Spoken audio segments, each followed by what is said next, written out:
Well, goodbye, Tony. Now, remember, you and your wife must come here every week. You mustn't miss a single treatment. Don't you worry, Doctor. Me and my Maria, we come here every week, you betcha my life.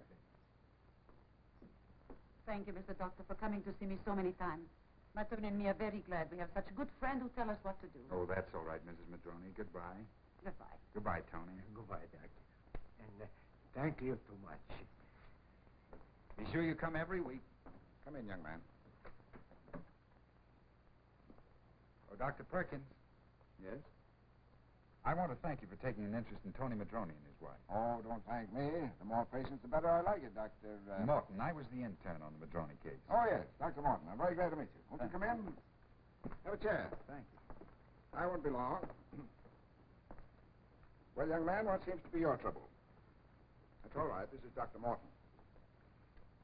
Well, sir, some time ago, I picked up a girl in a dance hall. Well, about 3 weeks later, I noticed a little sore here on my mouth. Didn't pay much attention to it. I thought it was just a cold sore, but the darn thing hung on so long, I got kind of worried about it. I happened to pick up one of these public health service folders and got to reading about syphilis, and I got scared. Did the folder explain everything all right? Yes, sir. It said in there that even though a sore might heal up just like mine did, if you've got syphilis, germs might still be in your body. I found out all the things that could happen to you if you didn't get to it right away. I figured I'd better come down here and find out about it. Good boy. Miss Jones, I want to take a blood test on this man. Yes, Doctor. All right, take off your coat and roll up your sleeve, please. Now, this blood test will show whether you had a cold sore or whether you've got syphilis. Now, if this makes you nervous, you can turn your head. Make a tight fist, please. Is it going to hurt much, Doc? No. Just a little pinprick. As soon as we finish this, you can go into the other room and Dr. Howard will give you a complete physical examination.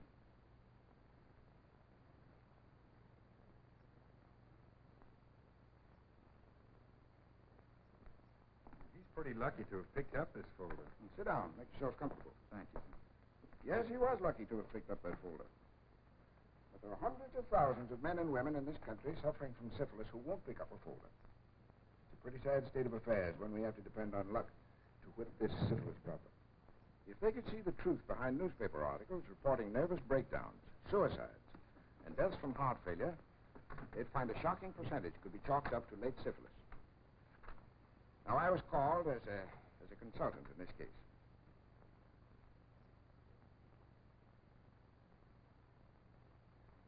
Stanton didn't have a nervous breakdown.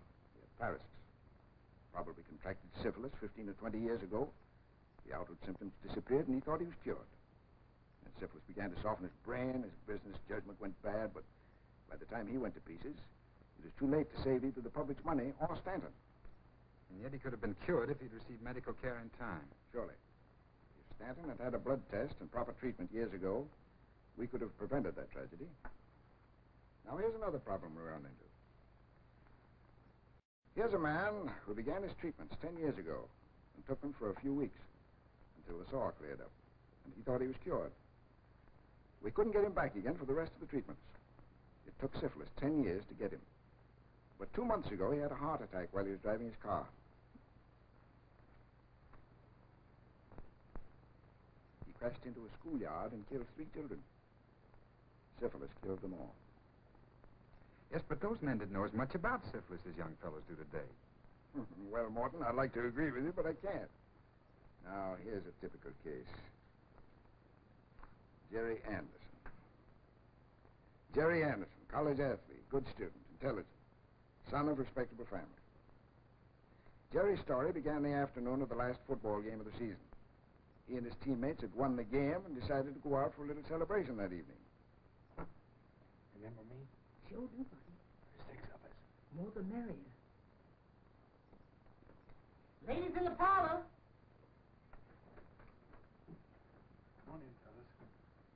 Good evening. Good evening, sir. Good evening. Hurry up, White. Good evening. Miss Peg is waiting for you. Thanks.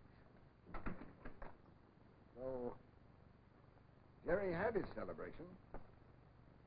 And only 3 weeks later, he was sitting just where you are. What's your name? Jerry Anderson. Jerry Anderson. How did you happen to come into the clinic? I couldn't afford to go to a private doctor. I didn't know what to do. Called the county health department to see if they couldn't do something for me. Was told to come and see you. What's your trouble, Jerry?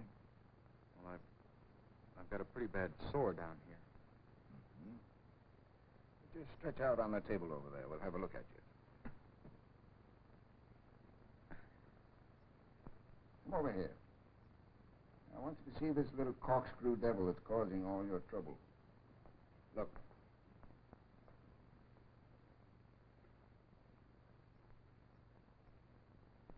This dark field test shows up the spirochetes. Can you see them wriggling back and forth across the slide? Yes. What did you call them? Spirochetes. Those are the germs that cause your syphilis. You had to learn the hard way that you can't tell by the looks of a woman whether she has syphilis or not.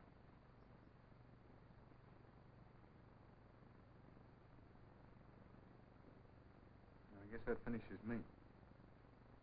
I'll have to leave home, quit school, and go someplace where people don't know who I am. Now, Jerry, you know you can't meet any problem by running away from it. You may not realize it, but you're a very lucky young man because we're catching this in time to cure you. Miss Jones, prepare a 4/10 Neo injection, please. Yes, but, Doctor, I can't take a chance on the folks or the kids at school finding out I've got syphilis. Now, don't worry about having syphilis. Luckily, after the first few injections, the sore will disappear, and you won't be able to infect anybody.